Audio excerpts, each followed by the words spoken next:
¿cómo estáis afrontando este proceso desde las entidades de certificación? O sea, vosotras mismas, ¿qué pasos habéis dado para un poco ubicaros, ¿no?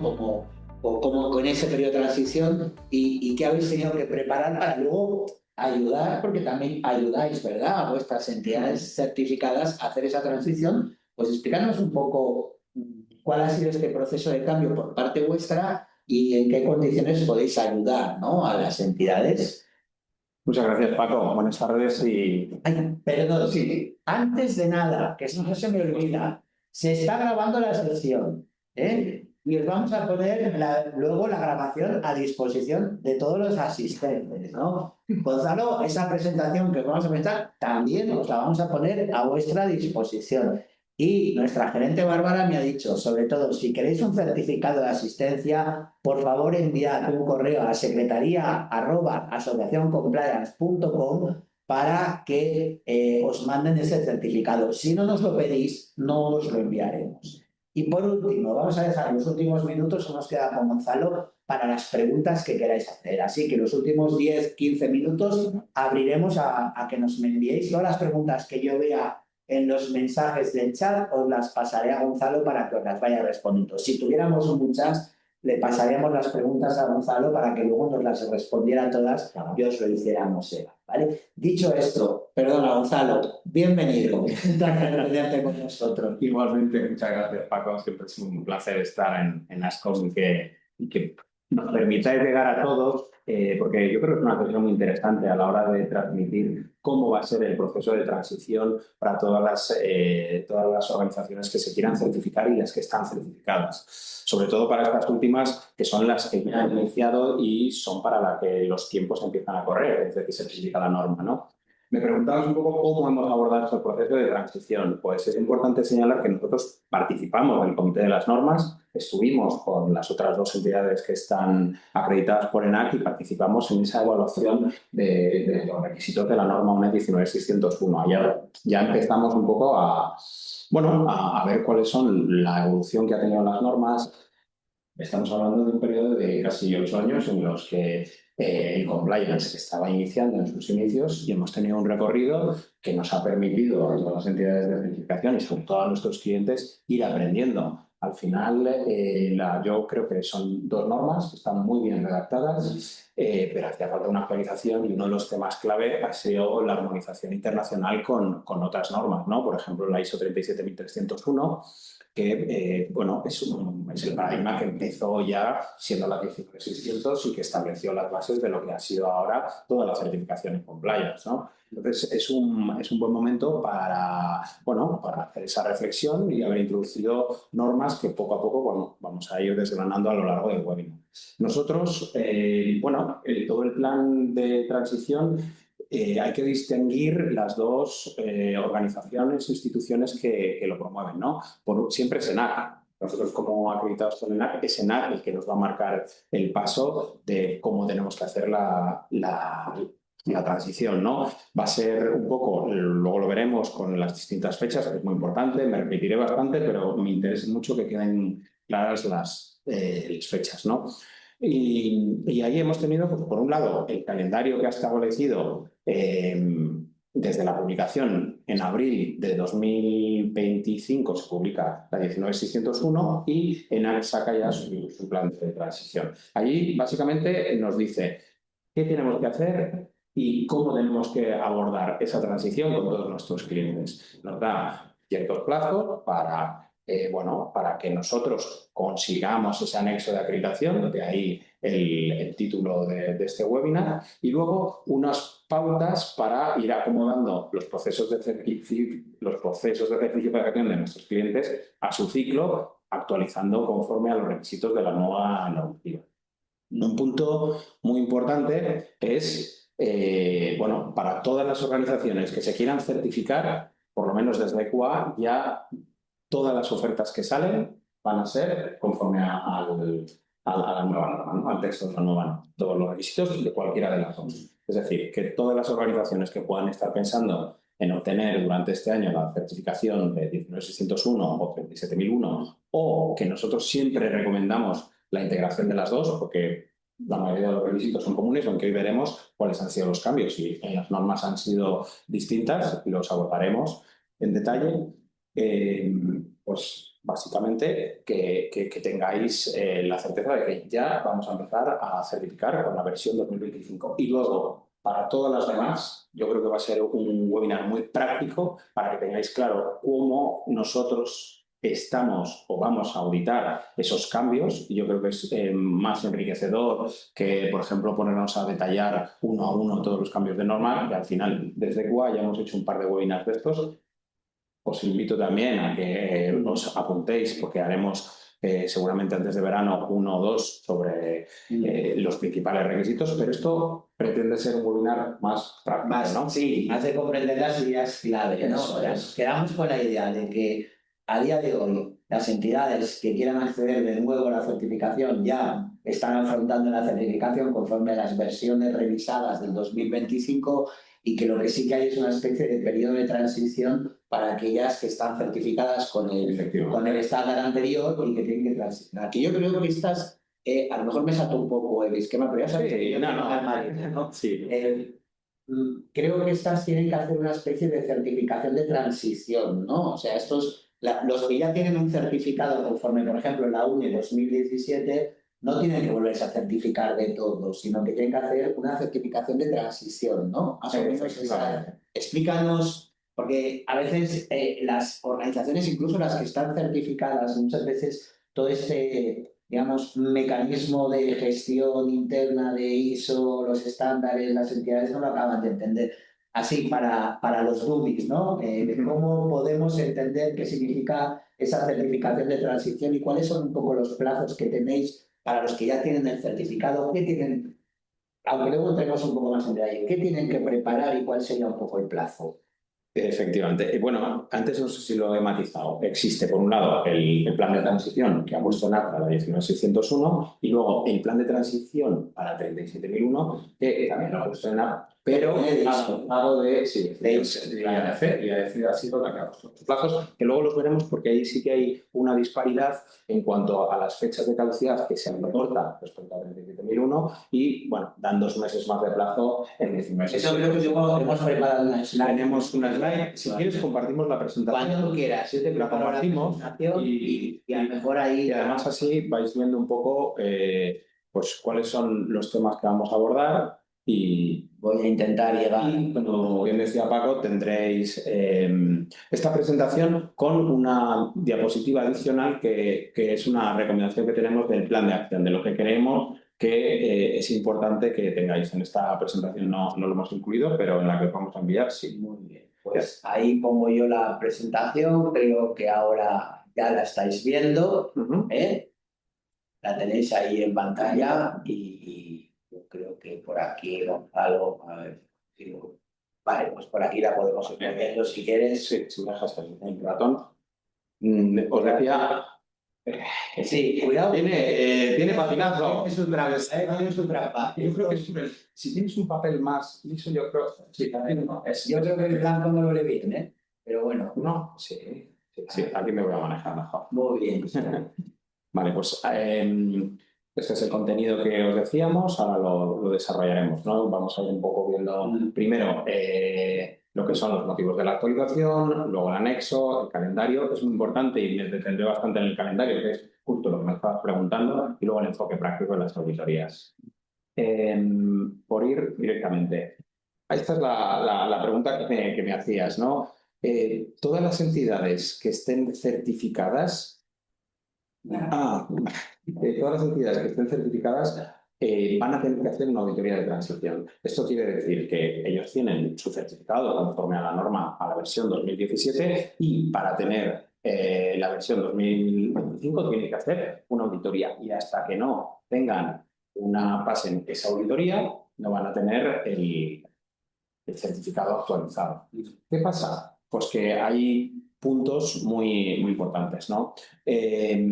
En caso, y voy a empezar por el final, en todos los esquemas, no solo en los de compliance, en todos los demás, cualquier certificado que caduca siempre puede ir a restauración, pero aquí es una excepción, porque en este momento tanto IADC como ENAC nos ha puesto dos fechas clave que son 28 de febrero de 2027 para 37.001 y el 30 de abril de 2027 para 19.601. Sí, para quienes no lo entiendan, restauración significa que cuando te caduca tienes la oportunidad de hacer una especie de auditoría más light, ¿no? Que te recupera el ciclo. Bueno, la caducidad es que tú no has hecho la auditoría en el plazo que te correspondía, caduca, y si tú realizas una auditoría posterior de certificación, recuperas el certificado. Y lo bueno es que al recuperar ese certificado sí que consta que había un periodo de no validez del certificado, que tú no estabas cubierto.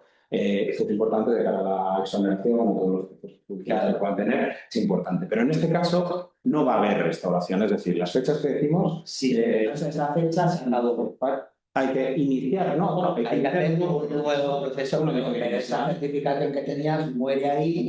Ese certificado ya no tiene validez. No, la acreditación de nada, por supuesto, no lo cumple y nosotros procedemos a un proceso de retirada del certificado, de tal forma que no se puede usar. Obviamente, pues si las organizaciones tienen su certificado y lo que hagan con él, pues... ya es cosa suya, ¿no? Pero no tiene validez. No tiene validez clave si antes del 30 de abril del 2027 o del 28 de febrero del 2027 no hemos hecho esa auditoría de transición, el certificado que tenemos lo perdemos. Lo perdemos. Volvemos a la casilla de partida y tenemos que hacer un nuevo proceso de certificación conforme a la nueva norma. Inicial, su fase 1, su fase 2, y ya el ciclo de certificación cambia totalmente. Eso es, daros bien esas fechas. Las fechas son clave, lo repetiremos, pero son dos fechas clave y van a marcar un poco que las organizaciones que han hecho ese esfuerzo, que ya están certificadas, pues existe, y es lo que vamos a tratar de explicar, ¿no? Cómo tiene que conservarse ese certificado a través de una auditoría de transición. Hay dos escenarios. Hay una pequeña ventanita que dejamos abierta, pero vamos a explicar primero cómo sería cualquier organización. Todas las organizaciones que estén certificadas tienen todo este año y parte del que viene para hacer la auditoría. Da igual que sea de renovación o de seguimiento.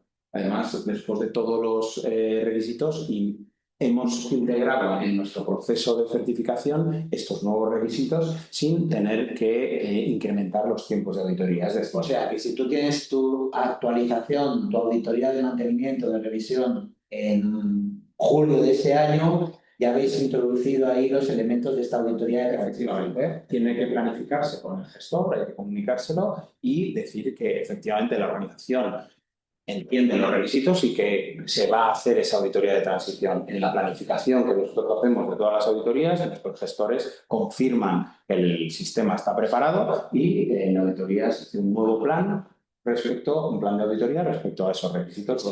Pues lo importante es que todas las entidades certificadas que de hoy hasta el 30 de abril del 27 o el 28 de febrero tengan prevista la renovación de su certificación y la auditoría del mantenimiento o de recertificación, tienen que hacer el esfuerzo de adaptarse a la norma del 25 antes y deciros, oye, que ya me he adaptado para aprovechar, que no les pille de sorpresa, para que no os pille de sorpresa, es decir, no, yo tengo mi norma anterior, me viene la auditoría como cada año y si no les avisas de que ya cumple los requisitos que nos vamos a explicar hoy, te puedes encontrar con el problema de que esa auditoría no te sirva para actualizar y al final corras el riesgo. Por lo tanto, nota importante a todos los que tengáis la revisión, ya planificar esta actualización que vamos a hablar hoy para aprovechar esa actualización e introducirlo, ¿no? Eso sería así.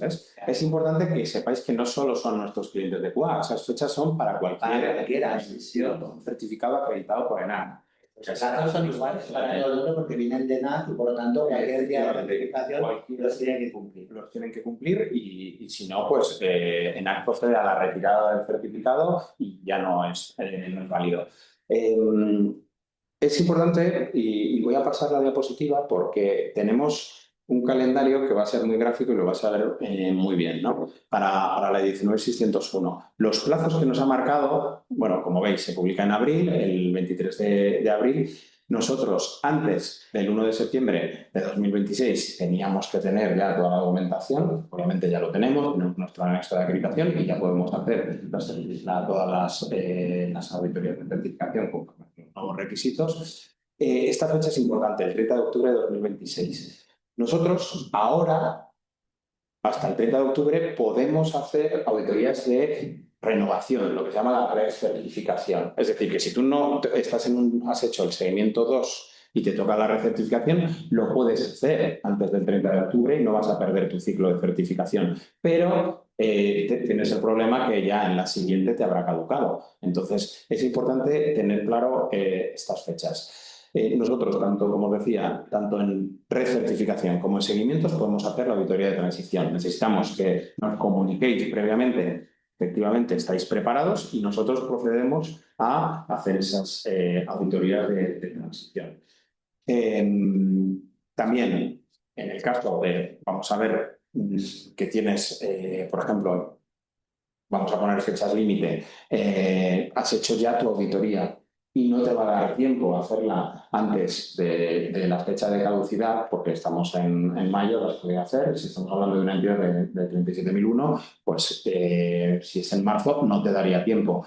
Nosotros tenemos dos posibilidades, ¿no? Podemos planificar y adelantar vuestro ciclo de certificación para introducir esta auditoría de transición o nosotros hemos abierto una ventana para facilitaros a todos los clientes, que es hacer una auditoría extraordinaria. ¿Por qué? Porque en esa auditoría extraordinaria simplemente vamos a hacer un repaso de todos los requisitos de norma nuevos para comprobar que efectivamente se ha actualizado el sistema de gestión y a partir de ahí recuperáis vuestro ciclo de certificación. Es decir, dos posibilidades, para que yo lo entienda, ¿no? Sí. O sea, una, yo tengo mi renovación o mi mantenimiento de mi certificación, no tener la renovación porque tengo el ciclo, o el mantenimiento porque es el ciclo, ¿no?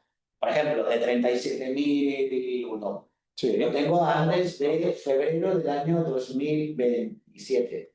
Pues yo ahí ya adapto el modelo, hago la certificación, renuevo sin problema.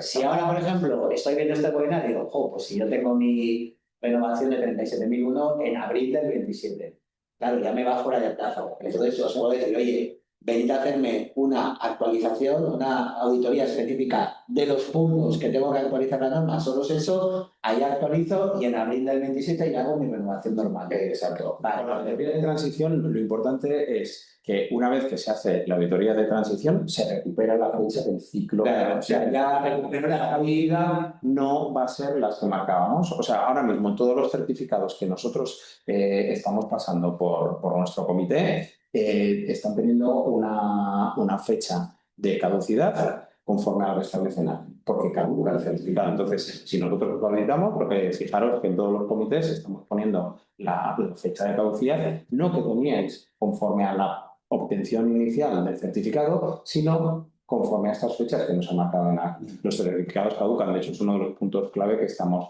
haciendo en todos los las versiones del 17. Todas las versiones del 17, 30 de abril, 601 y 28 de febrero la 37.001. Hago la auditoría de transición y recupero automáticamente tu capítulo normal, como antes. O sea, sigo con las mismas versiones de auditor, las mismas fechas de cada año, conforme al modelo clásico. Vale, y que me coincide que tengo esa auditoría antes de abril del 27, pues ya aprovecho, lo hago y ni me preocupo, porque ya hago el recurso. Por ejemplo, si tenéis la auditoría de renovación de la 19601 en mayo del 26, pues nada, simplemente preparamos conforme a la nueva norma toda la adaptación, haremos la auditoría en mayo y hasta mañana al siguiente el auditor, pues estamos tranquilos que no tenemos auditoría. Perfecto, yo creo que eso nos queda bastante claro. Sí, nosotros lo que hemos hecho ha sido un plan de comunicación que se inició pues, en septiembre con la comunicación a todos los clientes, cuál iba a ser plazos. Obviamente, no solo ha sido una comunicación formal, sino que además tenemos un gestor especializado que se dedica a las transiciones, que está haciendo todas las comunicaciones para tener la posibilidad, aquellos clientes que quieran, de hacer anticipar un poco su auditoría para encuadrarlo en estos calendarios. En sonido, ¿no?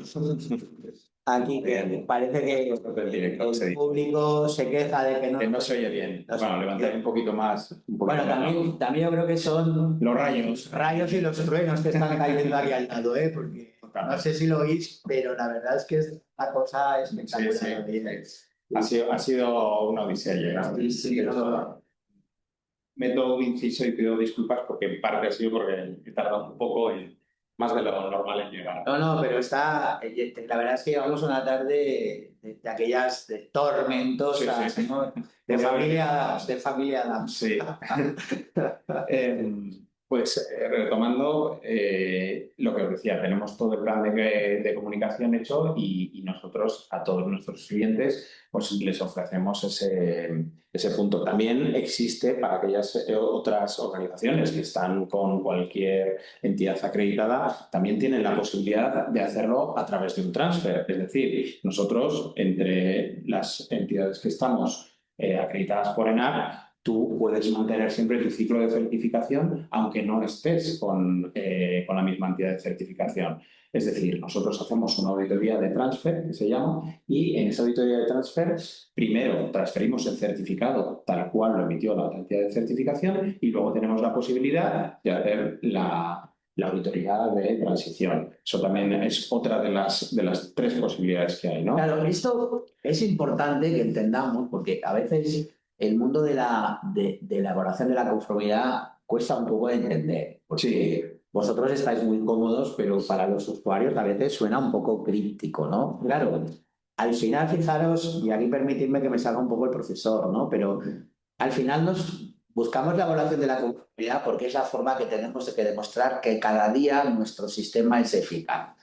Es una relación permanente. En el fondo, es un matrimonio bien avenido en el que te casas con la entidad de certificación y, por lo tanto, estableces un vínculo permanente. Esto que explica Gonzalo del transfer, de la auditoría de renovación, es precisamente para que tengamos la tranquilidad de que podamos acreditar ante terceros, por ejemplo, ante los juzgados, que hay un tercero independiente que da fe de que todos los días del año nuestro modelo funciona con una eficacia proporcional y razonable, ¿no? Y recordad que tampoco es una verdad absoluta, sino que es un ciclo.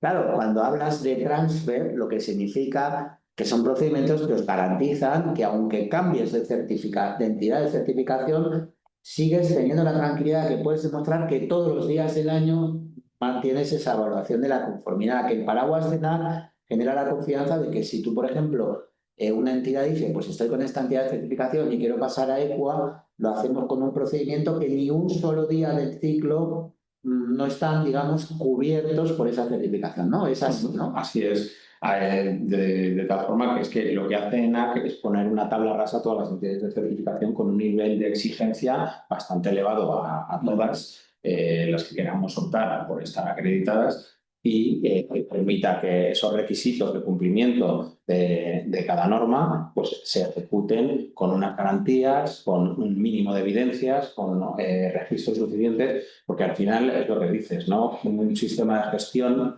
pues no te va a garantizar en ningún caso, además así la norma lo establece, que no se cometa ninguna irregularidad, que no haya ningún ilícito penal, obviamente, pero sí que es verdad que tú vas a tener un montón de registros, de evidencias de cumplimiento, que es lo que a nosotros nos pide ENAC que recabemos y que dota de esas garantías de cumplimiento de, oye, no es un checklist, no es una auditoría de sí o no. No, claro. Aquí yo siempre tengo una anécdota que me decía mi padre cuando le aumentaban calidad a eso de los años 90, que llegaba al auditor con su lápiz en la oreja y iba con un papel, sí o no, sí o no. Nuestras auditorías son mucho más dialogadas, vamos a buscar registros, lo que queremos ver es ese acompañamiento a nuestros clientes porque al final estamos hablando de temas muy serios.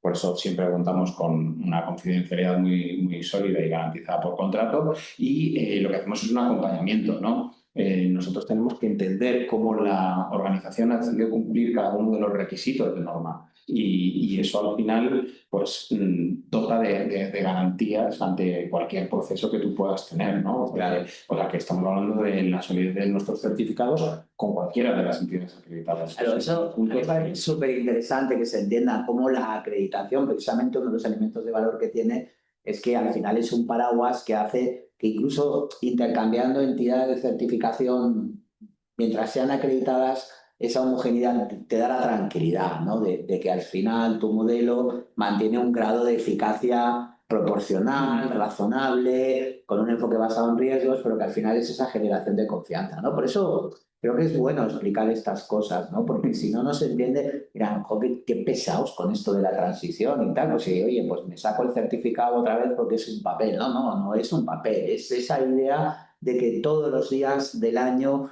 durante todos los años que mantienes la certificación, hay un estándar que se está cumpliendo con un grado de eficacia razonable y que hay un tercero independiente que incluso puede cambiar, ¿no? Sí. Puede cambiar el tercero, pero la calidad se mantiene igual porque los terceros que están acreditados por ENAC tienen un nivel de supervisión y de control homogéneo, con una intensidad importante. Yo eso lo sé porque conozco muy bien el proceso de acreditación y la verdad es que es intenso y al final eso es lo que construimos entre todos, ¿no? Confianza. Sí, al final se trata de dotar de esa confianza del proceso de certificación, que además cada vez nosotros lo estamos viendo la demanda de todos nuestros clientes, porque como bien nosotros vaticinamos al principio, no solo es un elemento de control, de registro, de compromiso de la alta dirección, sino que poco a poco va a determinar esa cultura, que luego lo veremos, lo importante es uno de los dos claves de las dos normas, ¿no? El potenciar la cultura de cumplimiento, cómo evidenciarla. Y ese compromiso de cultura, al final, lo más relevante es siempre contar con el apoyo y el acompañamiento de una entidad de certificación que te sepa entender cómo ejecutas todos tus procesos, todos tus procedimientos, cómo recabas esas evidencias, ¿no? Vale. Y aquí es un poco... Me queda claro.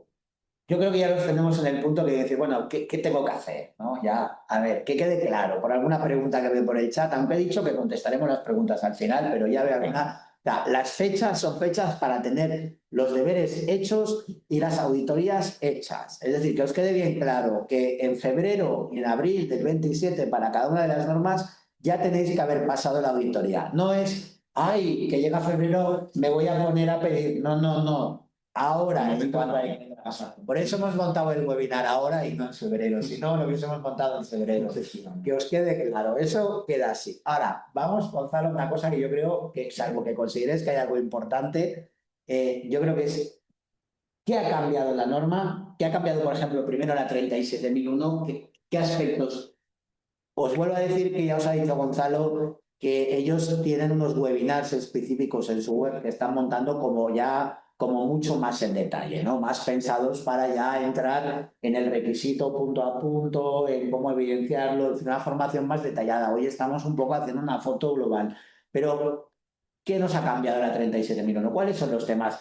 Si tuviéramos que hacer una auditoría de estas de transición, es decir, solo de los temas de cambio, ¿cuáles serían los temas claves? Dinos un poco qué nos tiene que preocupar.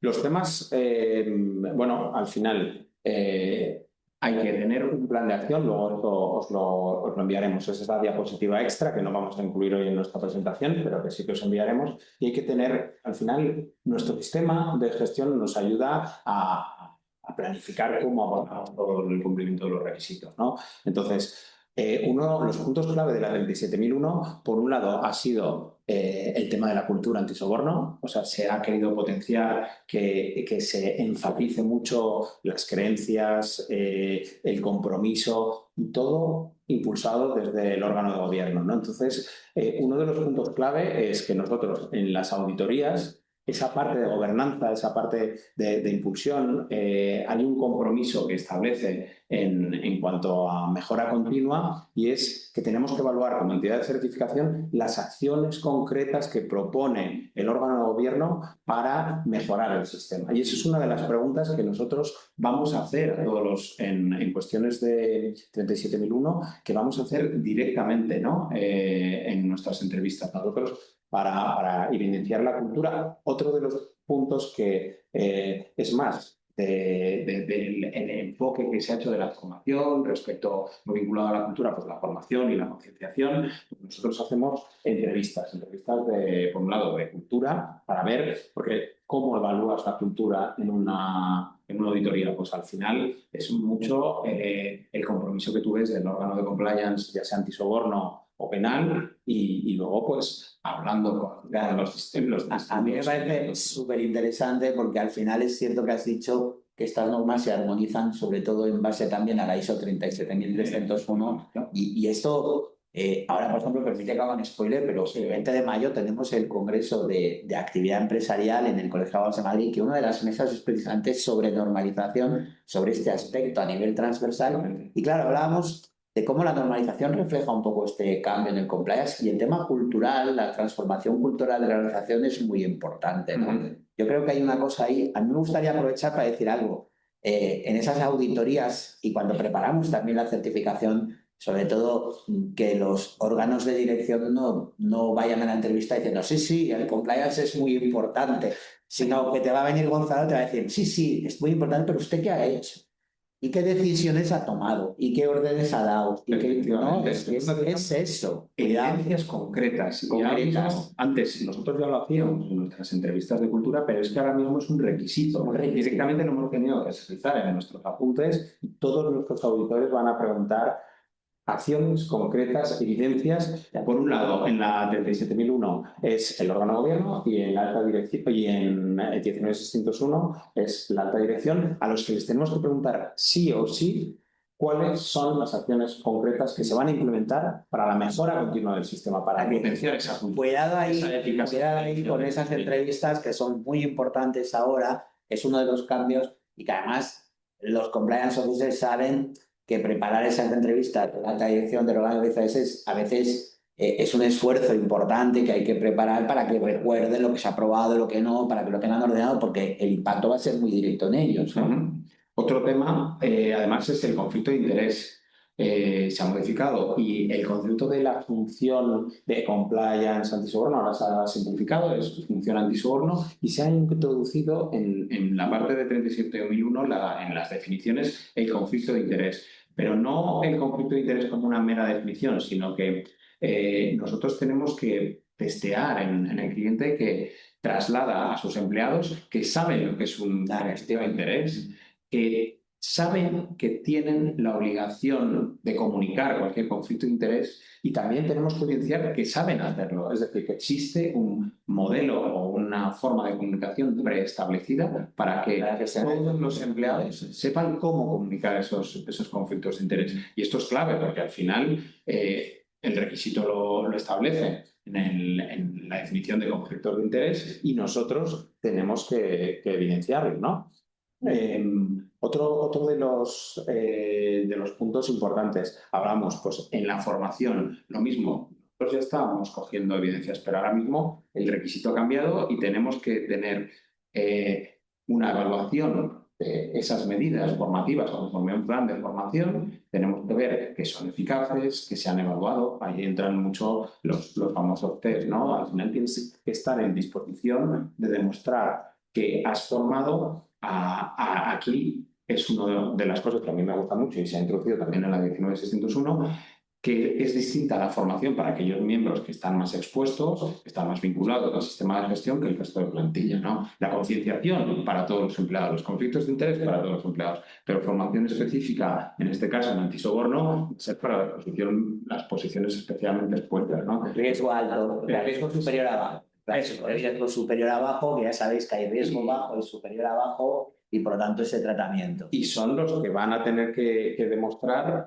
oye, esas posiciones las tenemos especialmente formadas en materia antisoborno. Sí, yo creo que además eso es bueno porque además afina el tema de formación a lo que es capacitar y dar competencias para resolver los riesgos concretos de soborno y corrupción que pueda haber en esa posición en concreto, ¿no? Que eso también es interesante porque a veces cuando hacías esa formación más genérica matabas un poco moscas a cañonazos y en cambio ahora como que diriges con mucha más precisión la formación a las posiciones de riesgo y esa parte más genérica, la parte de concienciación que te da una herramienta más global y que por lo tanto trabajas de una manera... Yo creo que también es muy práctico para las organizaciones, porque a veces es cierto que la norma anterior te pedía una formación muy transversal que a veces tampoco tenía mucho sentido. Era un exceso a veces de formación, ¿no? Al final, la evolución de la experiencia de las instituciones de certificación nos ha llevado a ir clarificando conceptos y esos requisitos que cada vez tengan más sentido, ¿no? Y simplemente que tengas a toda la plantilla formada, no.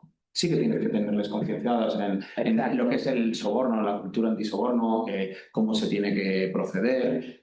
al final eso no es cuestión de un día dar una charla, eso tiene que ser una cultura intrínseca de la organización que en todos los procesos, una lluvia fina, tiene que ir esa lluvia fina que va calando, sí, que también tiene una practicidad enorme, ¿no? Pero yo creo que realmente es bueno porque sobrecargar de formación produce rechazo, ¿no? Sí. Y eso también nos lo ahorramos. Y luego nosotros, claro, vemos un montón de acciones de concienciación en cada organización. O sea, la formación gamificada está metida en un montón de organizaciones y el impacto, al final se trata de generar impacto y también de poder evidenciarlo a nosotros. Entonces, esas acciones formativas, bueno, no tienen fin. Y además hoy día con la inteligencia artificial, los cursos que nos encontramos, las dinámicas que se hacen de grupo, o sea, incluso hay roles que se interpretan para ver cómo se debe actuar en una situación que realmente, o sea, la corrupción, por desgracia, está en nuestra sociedad, nos rodea, es que, bueno, cualquiera que entienda las noticias ahí lo tienes. Entonces, muchas veces el hecho de enfrentarse a situaciones programadas y ver cómo debería reaccionar, porque claro, no es, oye, te doy y me das. No es tan burdo. Estamos viendo que la realidad supera la ficción y te puedes encontrar con esos casos, pero normalmente es un poquito más sofisticada, ¿no? Y es importante tener entrenado a todo el personal. Perfecto. Otro de los puntos es la evaluación de riesgos. La evaluación de riesgos antes, bueno, estaba en el 4.5, pero ahora lo importante es que se tiene que hacer a intervalos planificados, esa evaluación de riesgos. El requisito es a intervalos planificados. Entonces, nosotros lo que vamos a ver es, oye, tú tienes una evaluación de riesgos, tienes una metodología, en este caso estamos hablando de antisoborno, cada cuánto la vas a evaluar, cada cuánto vas a revisar y cómo vas a dejar evidencia de que has revisado tu evaluación de riesgos, ¿no? Eso es otro de los puntos importantes que, efectivamente, la evaluación de riesgos y la metodología eran requisitos. Pero ahora tiene que ser a intervalos planificados. Tú tienes que determinar cada cuánto lo vas a ver, cuáles son las circunstancias en las que directamente pues, cambia. Por ejemplo, en este momento, con la transición de la norma, obviamente la evaluación de riesgos tiene que someterse a una revisión, pero luego con todos los cambios normativos que afecten cualquier, bueno, ya sea requerimiento legal o normativo, ¿no? Yo creo que además es importante, porque quizás se nota más en la 18601, pero ese retraer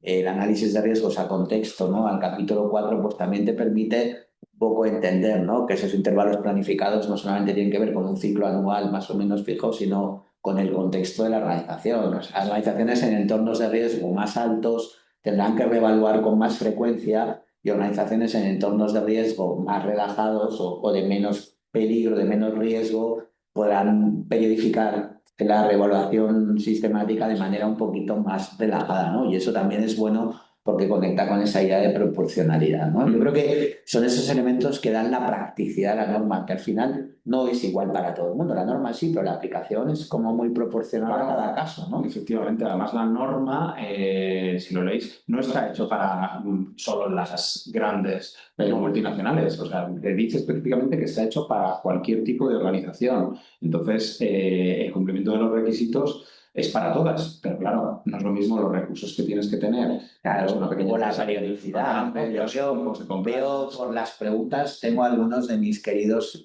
miembros del grupo de pequeñas organizaciones de compliance que van preguntando y que también yo siempre les digo, es que las normas ISO y UNE se pueden aplicar a organizaciones muy pequeñitas si sabes aplicarlas correctamente y se puede evaluar la conformidad de una organización muy pequeña si coges este concepto de proporcionalidad y lo mides bien, ¿no? Sí, al final es una forma de trabajar, de articular todos tus procesos, procedimientos, cómo los vas a ejecutar. Tienes que tener, bueno, pues una estructura armonizada, que de ahí la internacionalización, esa estructura armonizada que te permite tener un control de toda tu documentación vinculada, en este caso, a antisoborno, pero cualquier sistema de gestión, lo que te ofrece son soluciones para que tengas un control directo sobre todas lo que son políticas, procedimientos que controlan tus procesos y que controlan a tu... Oye, y veo que al final hablas de dos normas adicionales que se han integrado, ¿no? Que están referenciadas, ¿no? Que es la ISO 37002 y la ISO 37008. Sí. O sea, al final... ¿Cuáles son, que es canal de denuncias e investigaciones internas? Claro. Dos cosas que precisamente ahora no hablamos de ellas. Últimamente es como que no nos van...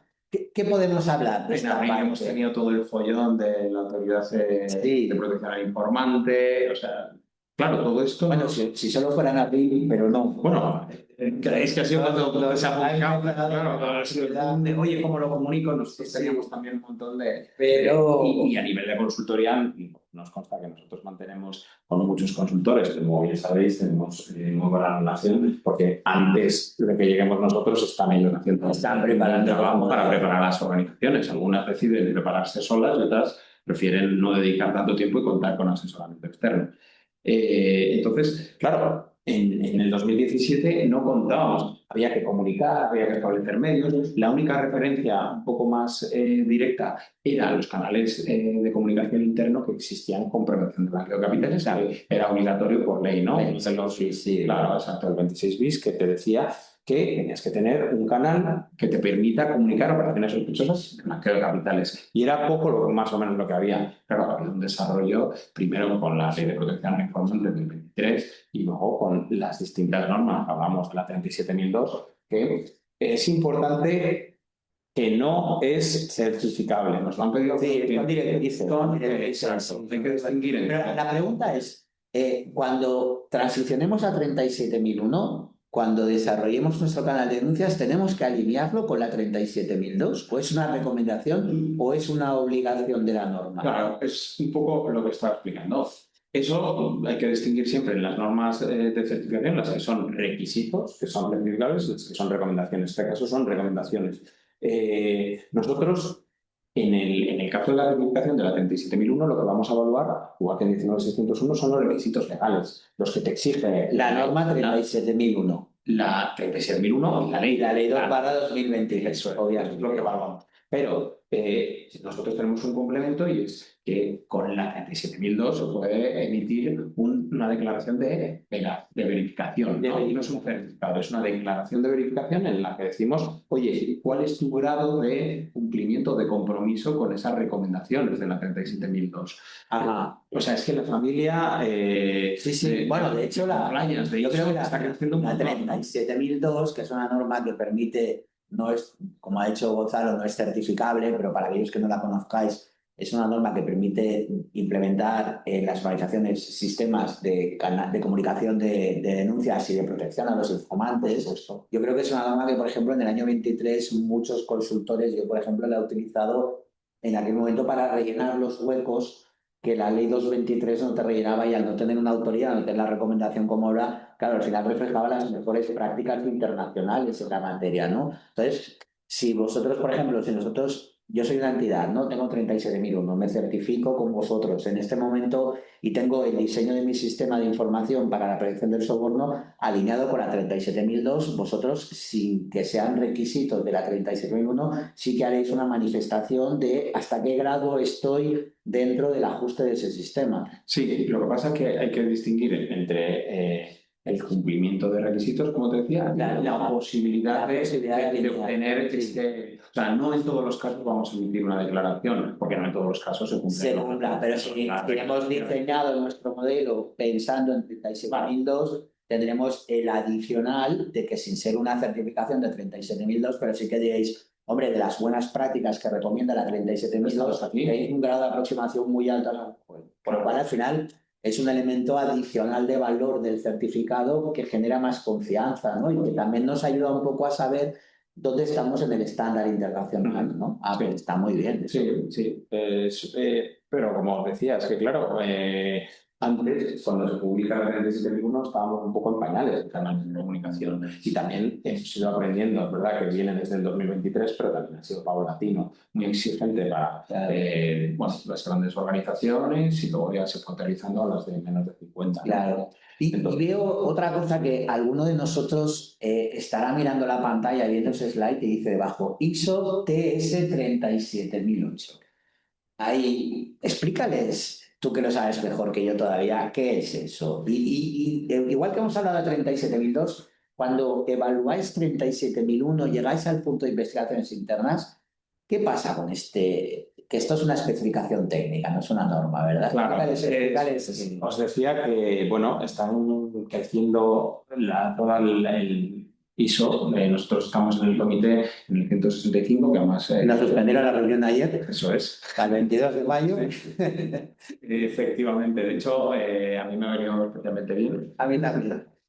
Y bueno, pues con toda la proliferación de las normas tenemos que, claro, a la hora de hacer las investigaciones internas, pues muchas veces a las organizaciones se les ha trasladado esta función que se dice prácticamente de policía y le pone en una situación que, bueno, pues muchas personas vienen de áreas de auditoría interna con mucha experiencia, pero en otros casos directamente al encargado de calidad le ha pedido una gorra de compliance officer, compliance antisoborno. Entonces, ¿qué pasa?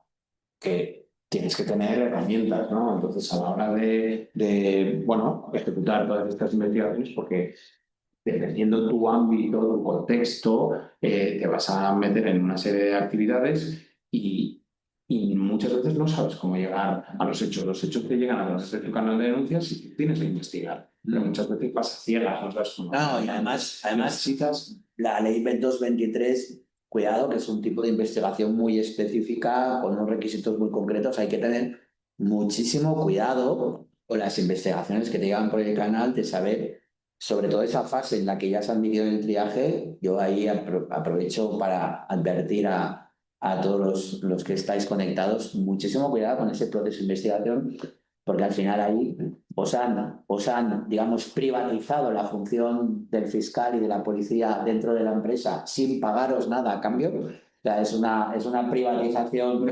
gratuita, pero que eso puede acabar en un juzgado. Por lo tanto, hay que ser extraordinariamente escrupuloso con el principio de presunción de inocencia, la imparcialidad del investigador, etcétera. Y eso no es nada fácil. Nos han colocado con todo el cariño un marrón importante. Sí, sí, y claro, a la hora de ejecutar esas investigaciones, pues muchas veces, como os decía, cuando no has tenido ese background, esa experiencia en tu bagaje profesional de venir de auditoría interna, que estás acostumbrado a ver de todo y sobre todo a investigar tú, como tú propio, pues te encuentras que no sabes cómo tienes que actuar. Vale, Entonces, te llega la 37.008 y dices, oye, tú, ISO TS 37.008. ¿Para qué sirve eso? Bueno, pues al final nosotros en ese sentido lo metemos, pero y lo que se ha trasladado a la 37.001 es, oye, antes no existía nada, ahora tenemos estos paradigmas La 37.008 es ayuda a hacer un proceso, a diseñar un proceso de investigación interna dentro de la organización y aplicarlo de manera simple, estructurada y ordenada. O sea, al final es cómo hago investigaciones internas. ¿Cómo las tengo que estructurar? Eso al final es como la 37.002, son recomendaciones. Son recomendaciones, pero lo que ha hecho la norma es, oye, tenemos ciertas referencias, vamos a incorporarlas y vamos a integrarlas y tenerlas alineadas igual que en 37.301, ¿no? Veíamos, y ahora no sé lo que pasaremos a 19.601. Sí, porque estamos, bueno, yo creo que como no se ha ido nadie, como no se ha ido absolutamente nadie, que tenemos exactamente los mismos que empezamos, yo creo que un poquito más de tiempo nos lo van a conceder. Así que, y más teniendo en cuenta que... Por mi parte, estoy encantado de estar y de compartir este rato. Pero yo, si te parece, sí que podríamos pasar un poco, ya que hemos hablado de esto, a la 19.601, que también es una norma que yo creo que nos preocupa muchísimo, ¿no? Sí. A ver, ahora tenéis en pantalla la 19.601, Veo que hay muchísimas preguntas. Yo os he dicho que al final os las contestaremos a todos en los últimos 15 minutos, pero sí que es cierto que hay algunas que voy viendo. Bueno, si está muy relacionada y que luego la podemos dejar, la podemos tratar en el medio, ¿no? Aquí, pues voy a empezar por el final. Como os decía, nosotros participamos en el comité de la norma y de repente llegamos al anexo C, ¿no? Y en el anexo C, pues tenía muchos elementos que son exigibles y que tienen que estar documentados. ¿Qué es eso de estar documentados? Pues que nosotros cuando llegamos los vamos a pedir como evidencias de cumplimiento y que deben de tener un registro, ¿no? Cuando hablamos, por ejemplo, el contexto es uno de los temas que ha cambiado, ¿no? Antes el contexto no era información mínima documentada. Aquí estuvimos los tres, las tres entidades acreditadas, estuvimos de acuerdo en varios puntos que había que incluir, ¿no? Que son muy relevantes y que además se incluye una nota aclaratoria en el anexo C que te decían que es información mínima documentada. El hecho de contar con toda esa documentación no es que ya estés preparado para abordar un proceso de certificación, pero sí que es intrínsecamente necesario que cuentes con todos esos elementos documentados, ¿no?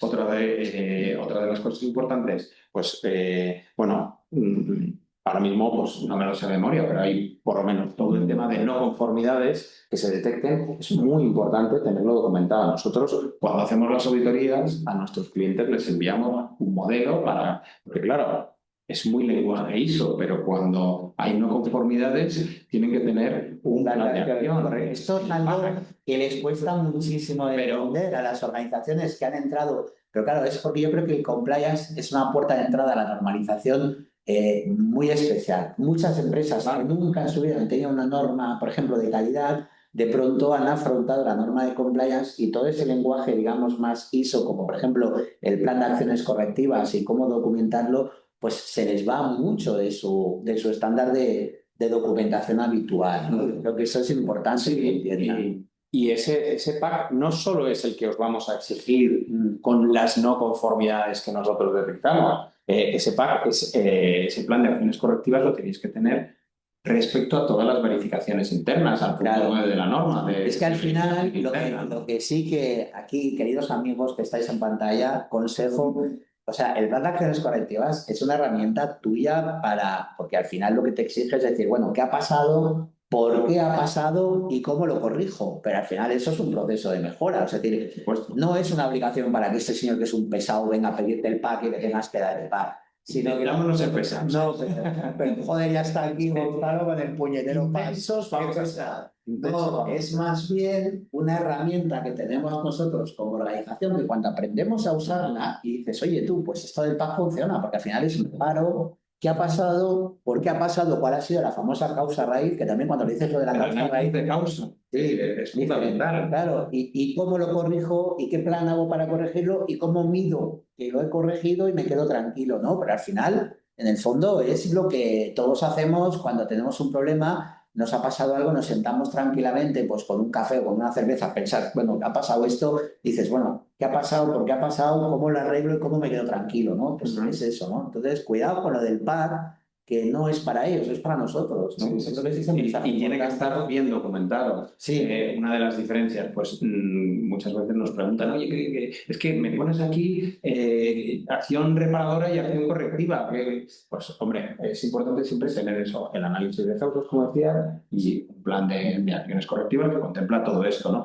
También el análisis de extensión. Oye, esto se ha producido en este punto, hay que analizar si se ha producido. Si se ha extendido más, claro, ¿no? Y luego la reparadora es corregir el problema y la acción correctiva es para evitar que no vuelva a suceder. O sea, no hay que tener en cuenta esos puntos. Lo mismo te dice el anexo P con todo lo que son las evaluaciones del órgano de gobierno. O sea, nosotros, pues la norma te pide 4 evaluaciones, te pide la de interna, la revisión que tiene que hacer el órgano de compliance penal, la de la alta dirección y la del órgano de gobierno. Ahora, hace hincapié en que esté documentada la evaluación del órgano de gobierno. O sea, no vale hacerse eco de las otras dos. No tomamos nota. Claro. En el acta del órgano de gobierno pongo tal. No, tiene que existir esa revisión. Por parte del Comité de Auditoría y Control o por parte de un responsable del órgano de gobierno, tiene que haber una revisión que se pase propia, que se pase, ¿no? Y luego, pues, todo el tema de las partes interesadas, que no lo hemos hablado, permitidme que además es importante, el cambio climático. El cambio climático incide en la 37.001, no en la 19.601. En el comité de la norma decidimos, y además ahí pues lo inspiró Alain, dijo que todo el tema del cambio climático que no tenía impacto. Sí que lo existe, la 27.301. Pero también el compromiso, yo creo que también 37.001 por el compromiso que tiene ISO con los objetivos para el desarrollo sostenible de Naciones Unidas, pero realmente, exacto, en España no estamos vinculados por el compromiso ISO. Parece razonable que si ya tenemos dentro del catálogo de delitos los de delitos medioambientales que tenemos esa visión, evaluar el impacto. Hombre, en el sistema de calidad tiene mucho más sentido. Los sistemas de compliance, En el de incluso 37001, nosotros, y además es uno de los un puntos requisito. clave, es requisito. O sea, es decir, vosotros tenéis que determinar si hay impacto del cambio climático en vuestro sistema o no. Y eso nosotros lo vamos a preguntar,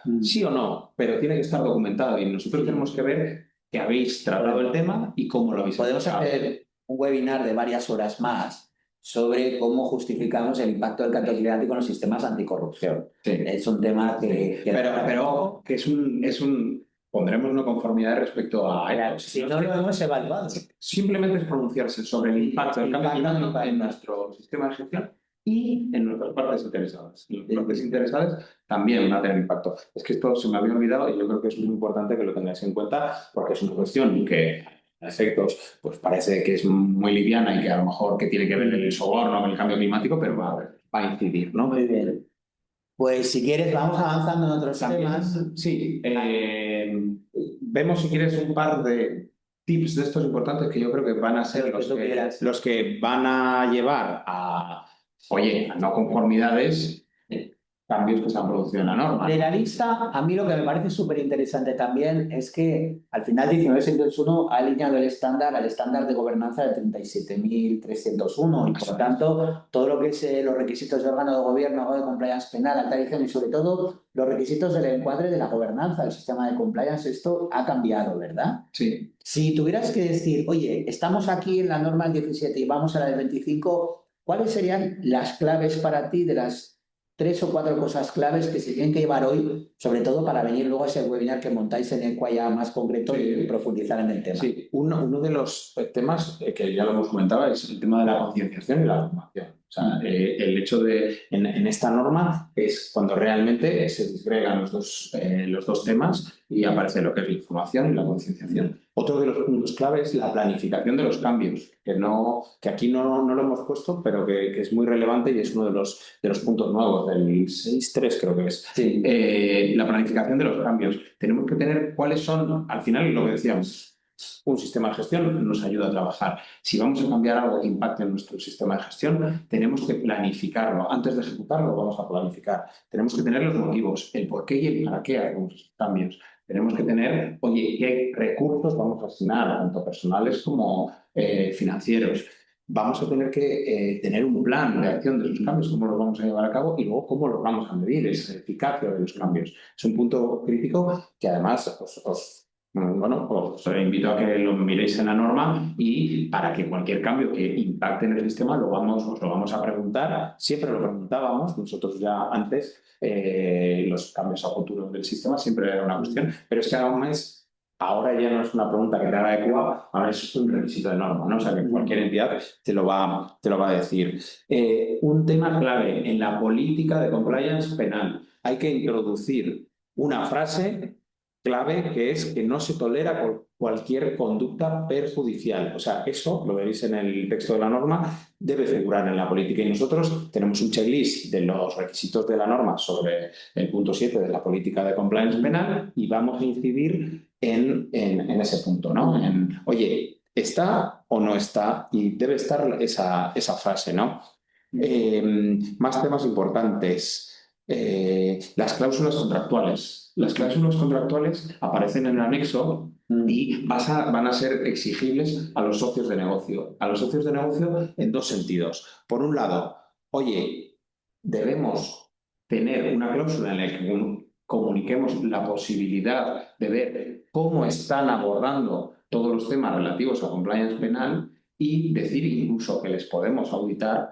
Y otro punto muy importante es cómo se van a recoger, a reflejar esas cláusulas en los contratos con los socios de negocio y los vamos a auditar. Ya, al final es otro punto clave que, bueno, aquí hemos puesto los más significativos, pero no quiero dejar estos que a lo mejor no están, que están en otra parte que nosotros los hemos explicado, pero que son muy importantes, ¿no? Luego todo el tema, vuelvo a incidir, la pregunta esa que vamos a lanzar pues cómo se va a promover la mejora continua desde el órgano de gobierno. Es otra de las preguntas que vamos a lanzar, ¿no? O sea, en esas encuestas, no encuestas, son realmente entrevistas que hacemos al órgano de gobierno, vamos a pedir de nuevo las acciones concretas de mejora continua del plan, ¿no? Esos son puntos que yo creo que van a ayudar mucho de manera práctica, oye, se tiene que Claro, al aplicar final apuntan a la eficacia, porque realmente es cierto que si cargas todo el sistema exclusivamente en el órgano de compliance, pues el órgano de gobierno puede quedar en esa posición más de yo estoy muy comprometido con la política compliance. Cuando tú subes hacia arriba a hacer este tipo de preguntas que no dejan de ser incómodas, porque al final pues también exigen un trabajo previo, un esfuerzo, un compromiso de los órganos, pues es donde realmente puedes luego tener la tranquilidad de que ese modelo es eficaz, ¿no? Yo creo que hay un elemento de valor muy importante, ¿no? Veo que en esta norma también volvemos a hacer esa referencia a ISO 37002, ¿no? Sí. Has puesto y nota formativa. La gente va a decir, bueno, ¿por qué aquí ha puesto y nota formativa y antes no? No, claro. Esa nota informativa. Al final, pues nosotros tratamos de aportar valor a nuestros clientes, ¿no? Todas las, bueno, en la norma pues se han ido introduciendo los cambios de mejora, de redacción. Existe esa nota informativa, son todas las notas que se meten en los requisitos de norma, ¿no? Que no tienen que ser requisitos, pero que la norma decide que debe anotarse como las observaciones, ¿no? Y darle esa importancia. Entonces, se hace una referencia y además se pone una nota aclaratoria sobre cuál es el valor de los sistemas de comunicación interna, ¿no? De ahí esa postilla. Al final, un poco nos encontramos otra vez con esa acción que hacéis con el tema de evaluación de la conformidad, que más allá de los requisitos de norma, hacéis ese esfuerzo de añadir un plus sobre aspectos que son voluntarios, pero que al final refuerzan la eficacia del sistema y que generan confianza, ¿no? Y que, bueno, nosotros estamos teniendo en cuenta no solo los requisitos de norma, no por un nivel de ser los más estrictos, sino por el hecho de mejorar. Al final, siempre esto es todo voluntario y hay algunas entidades que es que les auditamos año a año y vemos su evolución y poco, o sea, no les detectamos a lo mejor conformidades, pero sí que les podemos ayudar con esas observaciones. Y muchas veces, pues, es a partir de esas notas cuando podemos aportar algo de valor, cuando nos encontramos con sistemas muy sólidos, ¿no? Porque al final,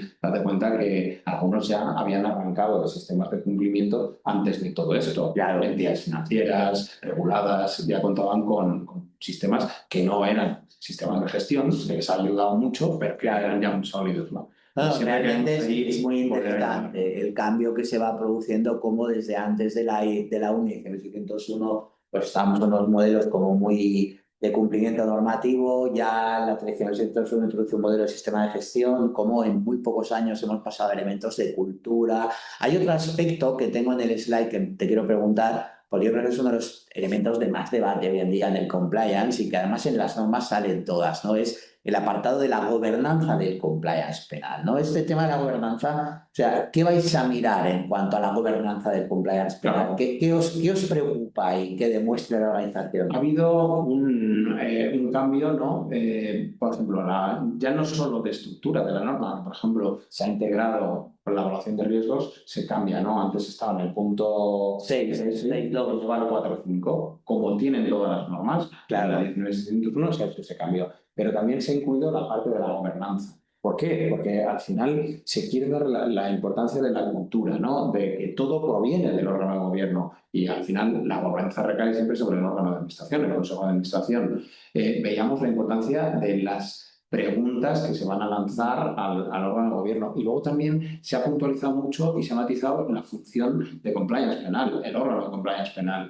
Hay una redacción y se han descrito mucho mejor sus funciones y lo que vamos a tener que valorar a lo largo de toda la auditoría es el acceso que tiene el órgano de compliance penal al órgano de gobierno. Porque claro, ya el 31 bis te dice que tiene que ser independiente, que tiene que ser autónomo, pero claro, eso lo tienes que validar, ¿no? Entonces, yo he estado en auditorías en las que tienes al compliance officer y tienes también al CEO de la compañía, tienes, y en esas entrevistas personales, ahí ves cuál es la importancia que se le da al compliance officer, pero no por las preguntas que les lanzas, sino por la interacción que tienen entre ellos. Entonces, esos elementos de valor al final se ven con la certificación, ¿no? Y ahí es donde, si hay una buena relación de comunicación, hay un principio de gobernanza mucho mejor forma sólida, ¿no? Tú puedes evaluar que realmente existe esa cultura, esos principios, esa ética de cultura de cumplimiento y que además el acceso de función de compliance penal al órgano de gobierno es pleno. No estamos hablando de, bueno, de un fair compliance. No, esto es fundamental. Y además yo creo que ahí nos va a ayudar mucho en la implementación de la norma 19601, nos va a ayudar mucho ya no solamente el 31 bis, sino las exigencias que establece la Ley 3/2023, sobre todo a raíz de las recomendaciones de la IPI, ¿no? Que también insisten mucho en esa independencia, acceso directo. Al final habla mucho de cómo hay un eje de responsabilidad, de corresponsabilidad entre órgano de gobierno que designa responsable que tiene que tener independencia. Creo que al final es muy bueno, ¿no? Ese tema. Por eso me parecía muy interesante sacar este punto del apartado de la gobernanza del compliance, porque está en todas las normas, pero también en la de compliance penal, y al final es un elemento que nos preocupa muchísimo en las funciones de compliance, ¿no?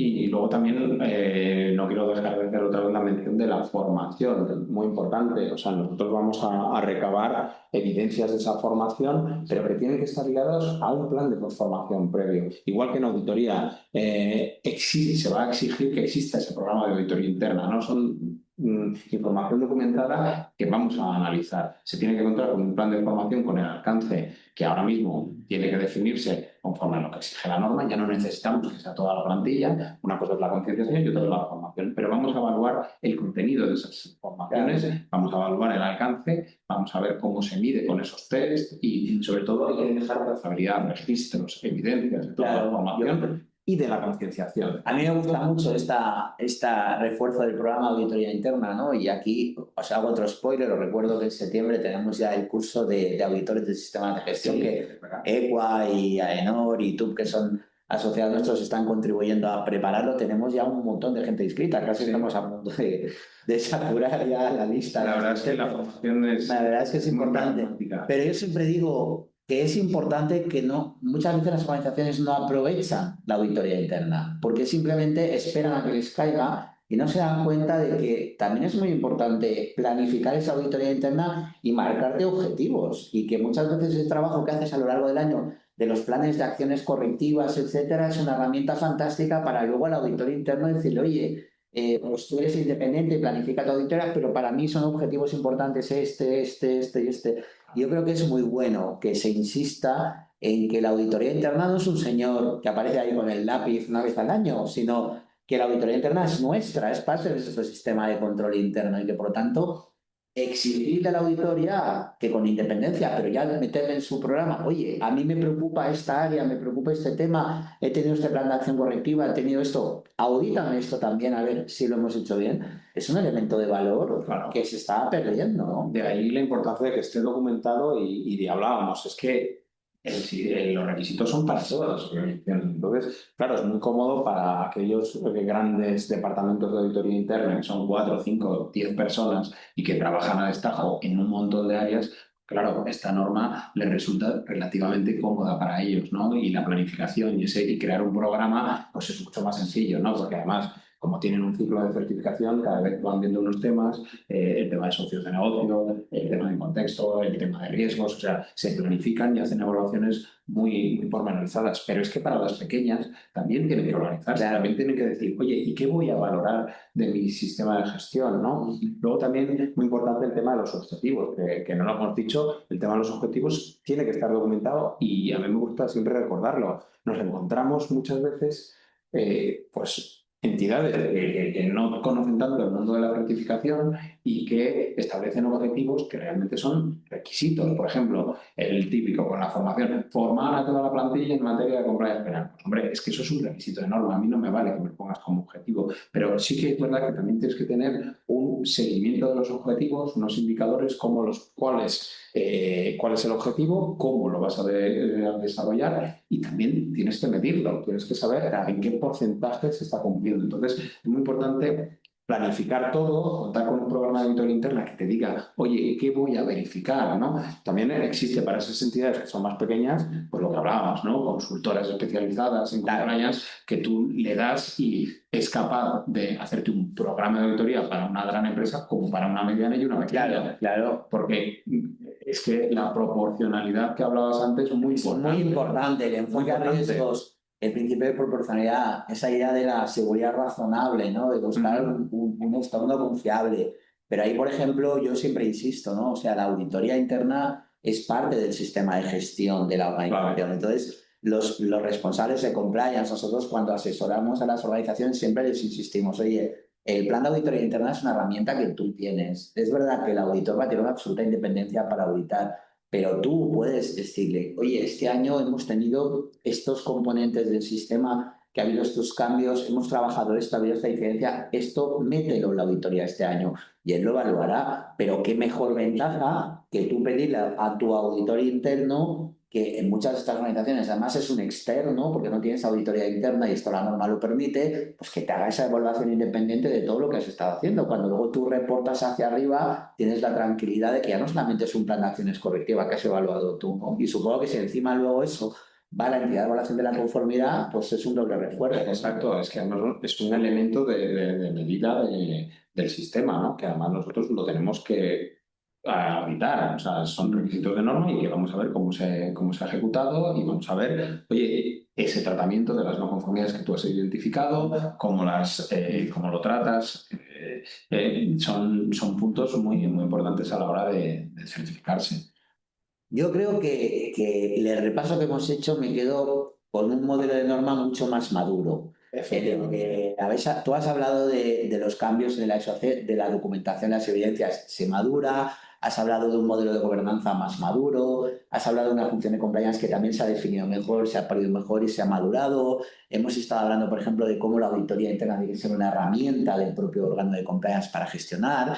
Hemos hablado tanto en las dos normas de los aspectos que nos aporta 37.002, 37.008 y cómo se integran también. Al final es madurez, ¿no? Yo creo que al final quizá el titular sería que vamos a una edición 601, ya no exactamente más madura, más evolucionada, que nos va a exigir unos modelos con mayor madurez. Eso es.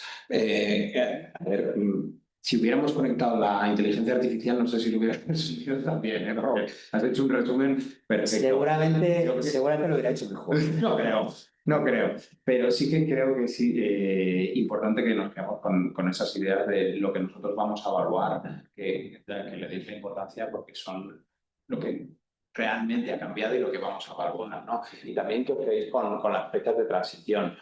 Por supuesto, yo creo que todas las entidades de certificación las acreditadas, estamos a vuestra disposición para cualquier duda en vuestro proceso para que os resulte lo más cómodo, que tengáis claras las fechas de caducidad, que tengáis claro también que hay que planificarlo con tiempo y que una vez hecha esa auditoría de transición se van a recuperar todos el ciclo normal que teníais.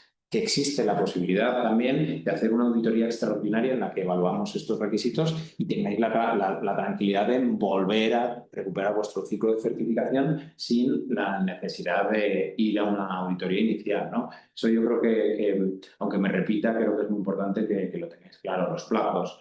19.601 el 30 de abril. Parece que está muy lejos, pero que es un año, pero que es que haces así y de repente estamos llamando a vuestra puerta o se ha caducado el certificado. Y con el 7001, pues el 28 de abril. Importante para aquellas organizaciones. Nosotros tenemos la mayoría de los clientes certificados en un sistema integrado, ¿no? Con las dos normas, que van a tener que acoger a una auditoría, como es una auditoría integrada, la fecha que les va a marcar es el 28 de febrero. La más restrictiva, que es la del 37.001, ¿no? Muy bien. Veo que hay algunas preguntas que hay muchas que las hemos contestado, pero sí que, porque me preguntan, por ejemplo, las fechas de caducidad, te hemos explicado que son de vencimiento, no de iniciar la actuación. También habéis preguntado concienciación e información, lo hemos explicado.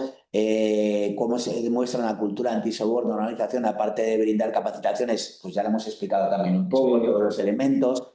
También el requisito de norma, el tema de las posiciones especialmente expuestas, tiene que estar documentado, tenemos que ver esas capacitaciones cómo se han llevado a cabo. Y aquí Pilar nos pregunta una pregunta quizá, pues hemos hablado mucho de 37.002, Sí. al final nos tenía que caer una pregunta de 37.002, dice, en el marco de la ISO 37000 se valora de forma más positiva que el canal de denuncia sea de carácter local y específicamente diseñado para gestión de denuncias. Asimismo, en el caso de multinacionales, ¿cómo se evalúa el uso de canales compartidos, no exclusivamente locales y que además no estén expresamente dedicados a denuncias, sino que tengan un carácter interno más generalista? Y por último, en este escenario se considera adecuado o suficiente que la organización cuente con una documentación técnica robusta del canal, incluyendo los controles de confidencialidad y las garantías asociadas a su uso.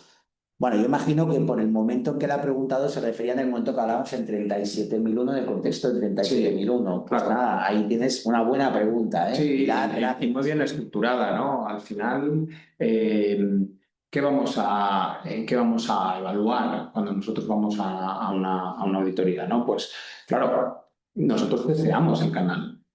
Y tenemos que tener una serie de indicadores para ver, oye, ¿cómo garantizas tú la confidencialidad? ¿Cómo garantizas el anonimato? Tenemos que ver que efectivamente se ha hecho una comunicación a todos los empleados que conocen, que saben cómo tienen que comunicar, que conocen la obligación de comunicar. O sea, bueno, es muy importante y muchos, bueno, pues depende, ¿no? Muchas veces cuando hacemos esas entrevistas nos dicen, bueno, depende, no sé si comunicaré o no, porque claro, si te llega mi jefe, que es el que está intentando corromper o el sobornado, pues no, la obligación existe. Y de ahí la importancia de cuando hablamos de canales, que en multinacionales generalmente tienen dos vías, ¿no? Tienen uno interno para que tú, a tu responsable de cumplimiento antisoborno, en la función de antisoborno, le llegue cuando es de temas locales, pero a veces no, a veces directamente se escala a la matriz, a la multinacional y es otro órgano, puede ser de auditoría interna, puede ser de cumplimiento, puede ser de compliance, el que realmente va a auditar eso que es totalmente independiente. ¿Por qué? Porque los hechos han ocurrido en España y a lo mejor la mejor manera de garantizar la independencia es que venga un equipo de compliance, de auditoría interna de la matriz, que no tiene nada que ver con las funciones, por supuesto, prácticamente nada, y haga esas investigaciones a través de entrevistas. A mí me consta que, por ejemplo, en el ámbito financiero y bancario, pues es una práctica muy común, ¿no? Con temas de blanqueo de capitales, con temas de MiFID, o sea, eso sí, es una de las formas en las que se aborda, ¿no? Claro, a mí me gustaría añadirte, Pilar, aquí ya no desde una perspectiva de, yo creo que más o menos lo hemos contestado todo, pero sí que hay algunas partes en la pregunta que yo te respondería desde una perspectiva, a ver, 37.002 es una norma ISO de directrices que recoge básicamente las mejores prácticas a nivel internacional en los sistemas de protección de los informantes y de canales de denuncia, pero que en el fondo, como todas las normas ISO, está absolutamente condicionada por la legislación específica de cada país. Es decir, ISO no te resuelve dudas de la Ley 2/2023, sino más bien al contrario. La Ley 2/2023 te condiciona cómo puedes aplicar ISO 37002, porque a lo mejor ISO 37002 te propone soluciones que por ley no puedes aplicar, entonces tienes que aplicar los requisitos de la ley siempre. Ahora, a partir de ahí, ISO, en teoría, te permite definir cualquier alcance nacional o internacional que tú pretendas a tu sistema, o sea, y te permite configurar aquel modelo que tú quieras. Es decir, ISO es un Lego que te permite montar las piezas de la manera más adecuada a tu organización. Y el límite no está en ISO. Hay alguna parte de tu pregunta que no viene condicionada por ISO, sino que viene condicionada por la ley, y al mismo tiempo ISO no puede imponerse a la ley, sino que tiene que respetar la ley. Por lo tanto, más bien es al revés. Con la ley 2/2023, ISO nos ha permitido rellenar los huecos que la ley en el año 23 no resolvía, y hoy en día hay algunas cosas de ISO que ya no usamos porque tenemos las recomendaciones de la IP que nos están rellenando esos huecos y manda más que ISO. Entonces, donde ISO no confronta con las recomendaciones de IP, con la ley, podemos aplicar ISO 37.000, pero donde ISO 37.000 nos propone soluciones que la ley o el IP no consideran en España, no las podremos aplicar, ¿no? Yo creo que eso te puede ser útil, ¿no? Sí, hay otros, es verdad que y siempre priorizamos obviamente el requisito legal, que el requerimiento legal que en este momento es, oye, pues tú tienes que tener el nombramiento del responsable del canal, tienes que tenerlo documentado, me lo tienes que trasladar y yo tengo que ver cómo el órgano de gobierno ha designado esa función. Tienes que ver también cómo el responsable del canal se ha comunicado a la autoridad independiente. Tenemos que, hay una serie de puntos que son ley que nosotros miramos. Claro, lógico. Y esos son no conformidades mayores. Sí, claro, si no cumplimos la ley vamos mal. Ahí eso me de acuerdo. Todo lo que vayamos y nos apoyemos en estándares internacionales siempre es genera una confianza, pero siempre teniendo en cuenta que la ley prevalece, aunque no nos guste, la ley. No, aunque no nos guste la ley, porque a veces nos gusta más la ISO que la ley, pero es lo que hay. Eso es así. Para ir terminando, porque estamos ya en las 5:30 y tampoco quiero alargar demasiado, pero sí fijaros que hay otra pregunta interesante. ¿Qué ocurre con las cláusulas contractuales de compliance que pretenden incluirse en contratos con socios de negocio sobre los cuales el nivel de influencia es muy limitado o incluso nulo? ¿Se va a requerir el mismo grado de exigencia independientemente del nivel de influencia que se tenga sobre los socios de negocio? Claro, este es el problema, sobre todo en pequeñas y medianas organizaciones. A veces la capacidad que tiene el órgano, o sea, la organización para imponer según qué cosas a sus proveedores o a sus clientes estratégicos es muy limitada. Entonces, ¿qué ocurre? Que como no son una multinacional, no van a poder acceder a la certificación porque no pueden exigir según qué cosas. ¿Cómo afrontáis este problema? Ahí hay una norma, sí que lo exige respecto a las cláusulas contractuales, pero muchas veces tú cuando llegas con una multinacional o con cualquier gran compañía tiene unos contratos marco y de ahí poco puedes negociar, ¿no? Claro. Sí que tienes la obligación de haber comunicado que tú tienes un sistema de gestión de compliance penal, en este caso, y tienes que hacerlo saber, que tú se lo has trasladado de alguna forma, ¿no? A lo mejor no lo metes en cláusulas contractuales, pero sí que lo tienes que comunicar y también tienes que comunicarle tus políticas de concienciación, ¿no? Oye, hay determinados socios de negocio con los que no vas a tener esa facilidad, pero en otros al menos haberlo comunicado. Oye, estas son mis prácticas, esta es mi concienciación respecto a las... Vale, pero un cliente que es el 40% de mi facturación y le quiero poner según qué cláusula de compliance y dice esto no te lo firmo y yo te justifico, oye, mira, que si este cliente no me firma esto y yo le digo que no sigo haciendo negocio con él, tengo que cerrar. No, claro, no te va a exigir que le pongas. Podremos justificar que lo hemos intentado. Una comunicación activa, que tú lo has intentado y me tienes que justificar. Oye, lo he intentado, pero que ha dicho que no, entonces he buscado. Y yo ya les he comunicado que tengo mi sistema de gestión y yo he llegado hasta donde he podido. Razonable. Hasta donde he podido. La cosa es que, no, es que. Realmente, como es tan inaccesible, pues no he hecho nada y ni se lo he intentado plantear. Pues ahí sí que te pondré una no conformidad porque realmente es un requisito y tú tienes que intentarlo. Llegar hasta donde llegue con el poder que te otorga la negociación respecto a cuál sea tu proveedor o tu cliente. Claro. Otra pregunta que tenemos, van creciendo, me gusta porque no solamente no bajamos mucho de asistentes, sino que crecemos en el número de preguntas. Me preguntan también si aparte del cambio de nombre de la función antisoborno existe algún otro cambio significativo en sus responsabilidades o funciones. Bueno, se ha matizado, realmente no existe que tengas, pero claro, indirectamente estamos viendo que tienes que tener un mayor control, por ejemplo, en la formación.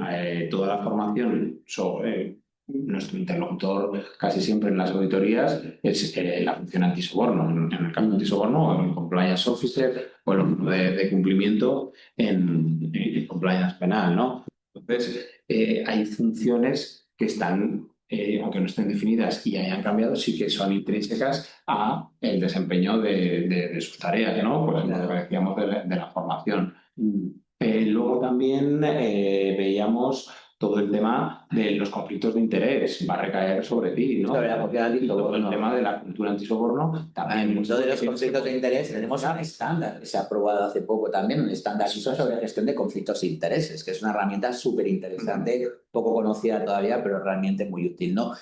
Otra pregunta, te voy a hacerla invertida, ¿no? Ellos primero preguntan una cosa y luego te voy a decir, ¿qué vais a revisar en la autoría en relación con la formación de los socios del negocio? ¿Qué vais a ir a buscar? ¿Cómo evidenciamos que cumplimos esa idea de, yo creo que más que formación sería concienciación, ¿no? Los socios de negocio hay un peligro ahí con la formación. Hablábamos antes que es importante en un compliance penal el tema del anexo C, el tema de documentar el contexto, los socios de negocio.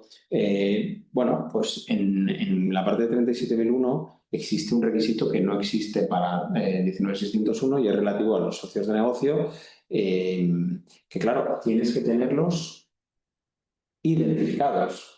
Y de hecho es una de las áreas de preocupación que nosotros sacamos en fase uno porque se exige por 17.020 que tengamos que identificar, o sea, que la organización haya hecho el esfuerzo de identificar a sus socios de negocio de riesgo.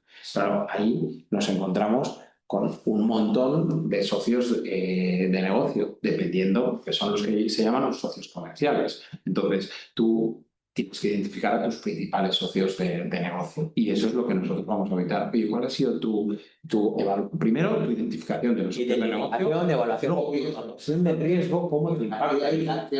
Y luego ahí, efectivamente, ahí te voy a pedir, oye, ¿cómo le has trasladado tú tienes tu sistema de gestión? ¿Cuáles son, a nivel de concienciación y de formación, cómo trasladas esas cláusulas contractuales o esas obligaciones a tus socios de negocio? O sea, primero... Porque aquí, por ejemplo, da la pregunta, por ejemplo, ¿es necesaria hacer formación tipo test o se les puede enviar píldoras de concienciación, por ejemplo? Porque no puedes coger y decir, oye, te voy a dar una formación, tienes que asistir, aunque sea no presencial, pero escrito. No, obviamente, pues muchas veces son comunicaciones breves de, oye, esta es mi política, la tienes en mi web. Estos son, por ejemplo, a nivel contractual, los principales hitos de formación que se lo resumen. Nunca le vas a pedir un test, pero sí ese compromiso con tu formación, ¿no? Claro. Y con tu concienciación. Muy bien, y yo creo que yo ya por aquí vamos. Hay una pregunta última, aparte de Carmen, que nos da las gracias por la sesión. No, gracias a vosotros por estar ahí aguantándonos, porque en casa no nos dejan hablar y aquí nos lo pasamos muy bien, así que por nosotros felices. No, hay la última pregunta que hablaba de cómo medir la eficacia de la formación, ya en general, ¿no? No la de los de negocio. Si aparte de con test de conocimientos, que por ejemplo, claro, el test de conocimiento mide mucho esos conocimientos en el momento, pero luego hay algo más que tenemos que hacer para medir la eficacia de la formación. Te nos vais a decir, oye, no, mira, el test está muy bien, haces la sesión, respondes el test, pero ¿cómo ha calado eso en la organización? ¿Eso tiene que ser un reto para nosotros, un requisito de norma, o es más bien algo que aunque nos preocupe mucho no tendremos que evidenciaros? Oye, no, esto hicimos la formación y al cabo de 6 meses caló. ¿Esto nos lo vais a pedir? Hombre, una forma indirecta siempre es el uso del canal, ¿no? O sea, muchas veces dices, no, es que no tengo ninguna denuncia. Eso puede ser síntoma de que o todo va muy bien o que nadie sabe que existe el canal, ¿no? Entonces, hay muchas formas de evaluarlo. Nosotros, como os decía, todo el tema de concienciación lo evaluamos en entrevistas que hacemos al personal. Ahí ahora vamos a hacer la distinción, ¿no? Nosotros ya lo hacíamos con entrevistas a través de medios oye, al responsable de control, que son personas especialmente expuestas, le hacemos un tipo de entrevista y esto otro. Entonces, nosotros vamos a evaluar la eficacia de esas acciones a través de entrevistas. Eso es cómo lo evaluamos nosotros. ¿Cómo lo tiene que evaluar la organización? Pues es que al final, ¿cómo evalúas acciones formativas? Pues la forma más tradicional y que deja rastro es siempre a través de un test, ¿no? ¿Cómo se hace ese test? Claro, en función también de eso nosotros lo evaluamos. No evaluamos que se haya realizado y que tú tengas el seguimiento y la trazabilidad de las personas que han realizado la formación. Nosotros también vamos a evaluar qué tipo de test, porque a veces no me puedes poner verdadero o falso. Entonces, claro, porque te la estás jugando una moneda y bueno, pues y además a veces son preguntas tan simples que dices, hombre, yo esperaba un poquito más de nivel, ¿no? En cuanto a... Claro, a veces la duda es esa, ¿no? Bueno, al final la calidad de la pregunta y tal la vais a mirar, pues ya le estás contestando, sí, lo vais a mirar, eso es evidente, que es un tema importante, igual que, pues eso, el calado que pueda tener dentro de la organización. Muy bien. Se espera un nivel como el CESCO. ¿sabes? No queremos... No, por Dios, no. Preguntas Sobre que realmente... si coger al personal de la empresa, porque porque tenés un examen de CESCOM. Tienen que tener una formación mucho más sólida. Pero bueno, estaría bien que cuando los del área de compliance tengan el CESCOM, tú la formación ya la des por validada. Esto sí que... Hombre, esto habría que introducirlo en el estándar, ¿eh? Bueno, ya sabes que yo fui de los primeros en tener el CESCOM en 2016. O sea, que lo sufrí como todos y quizá un poco más, porque ese primer año fue complicado porque no había ni materiales. Claro, y había una lista de tuve que temas. estudiar bastante. La verdad es que era un poco de pavo y las cosas cosas estaban bastante... O sea, había que pensarlas, no era así. Es que el examen ese lo puso Silvia, ¿eh? Sí, lo puso Silvia. Era muy exigente. Sí. Bueno, pues yo creo que hemos acabado con todas vuestras preguntas. No creo que me haya dejado ninguna en el tintero. Seguimos teniendo un nivel altísimo de gente conectada, pero desgraciadamente yo creo que es el momento de empezar a pensar en dejar el webinar, ¿no? Que os recuerdo, lo vais a tener grabado y disponible para todos, que también las presentaciones de Gonzalo las tendréis a vuestra disposición. Recordados que QA está organizando unos webinars, ellos ya como entidad de evaluación de la conformidad, cuantía de certificación, ya mucho más en detalle, pensados más en ayudarnos a realizar todos los requisitos de norma y por lo tanto aquellos que ya estéis más en el plano más técnico de querer prepararlo bien, pues ahí tenéis una buena oportunidad de acceder a esos webinars y acceder a esa información y por lo tanto pues tenerla. Que este tema, la parte esta que hemos hablado como más de conexión de las normas y todo eso, recomiendo 20 de mayo en el Colegio de la Abogacía de Madrid, Congreso de Compliance, ASCOM, en la actividad empresarial tenemos una mesa interesantísima sobre el tema de la normalización en grandes empresas y en grupos empresariales y sobre todo toda la estrategia que puedes acoplar. Tenemos a Marta Fernández de UNE, que es una ponente maravillosa. Tenemos una compañera de Gonzalo de otra entidad que es Mayrata, que también estará ahí. Tenemos gente de organizaciones que están certificados y hablaremos precisamente de ese aspecto del entorno, ¿no? que también es muy interesante, ¿no? Y que os puede complementar. Pero yo os recomiendo que no os perdáis los webinars de EQUA porque os pueden dar ese detalle pequeño que nosotros en el tiempo que tenemos aquí pues tampoco podemos desarrollarlo adecuadamente, ¿no? Y encantado de estar a vuestra disposición para si me queréis trasladar cualquier cuestión de mail, de llamada. Muy accesible. Está en LinkedIn. Está en LinkedIn, lo encontráis rapidísimamente también y os ayudará en todo lo que podáis porque además pues, la gente de EQUA es una gente encantadora, súper amables y os van a tratar muy bien seguro. Sí, para eso estamos, ¿no? Para apostar por el compliance y ponerlo fácil.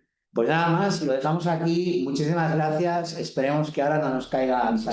Parece que ha salido el sol. Sí, tenemos la suerte de que no nos va a caer el cielo sobre nuestras cabezas esta vez. Así que seguiremos como Asterix luchando en la aldea y volveremos secos a casa. Y nada más, sabéis que esta es vuestra casa, la casa del compliance y cualquier cosa que necesitéis, pues también aquí estamos todos para ayudaros. Y muchísimas gracias por acompañarnos. Muchas gracias a todos. Despídete, que eres... Y muchas gracias a todos, un placer siempre estar aquí con vosotros en ASCOM y poder tener este ratito que compartir con vosotros de nuestra experiencia y de los conocimientos que tenemos en el mundo de compliance y de la certificación.